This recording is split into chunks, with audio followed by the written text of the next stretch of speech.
বিধান আর তার দলবল স্বস্তিককে গাড়িতে তোলার সময় সেই মুহূর্তে গীতা এসে খুব মাথা থাকে। তখনই বড়োবাবু আর পুরো পুলিশের লোক এসে অ্যারেস্ট করে। তারপর গীতা বড়োবাবু স্বস্তিককে নিয়ে হসপিটালের ভিতরে আসে। ডাক্তার চেক করে বলে স্বস্তিক এখন ঠিক আছে, কোনো বিপদ নেই।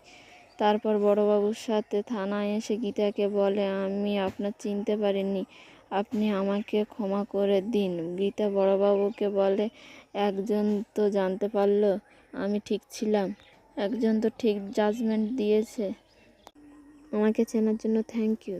তা বড়োবাবু বিধানকে কি আমার হাতে একটু ছেড়ে দেবেন?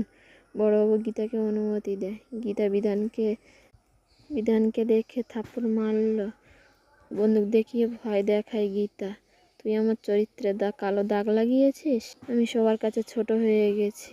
যখন একটা মেয়ের গায়ে কালো দাগ লাগে তখন কি হয় জানিস?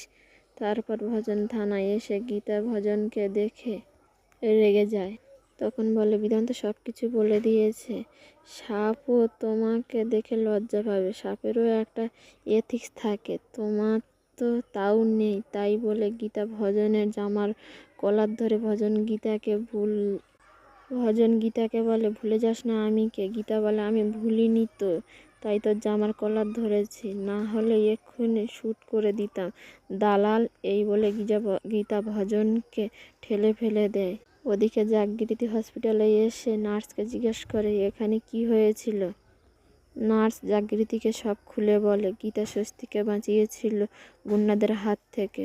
বলে সেখান থেকে নার্স চলে যায়।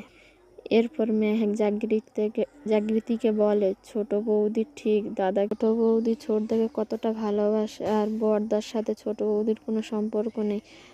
আর আমি একটা কথা বলি, ছোট বৌদিকে ফোন করো, সব কিছু মিটিয়ে নাও। মেহেককে ফোন করে সব কিছু মিটিয়ে নাও। মেহেকের কথা শুনে ফোন করে জাগৃতি গীতাকে। ফোন করে ফোনটা কেটে দেয় জাগৃতি।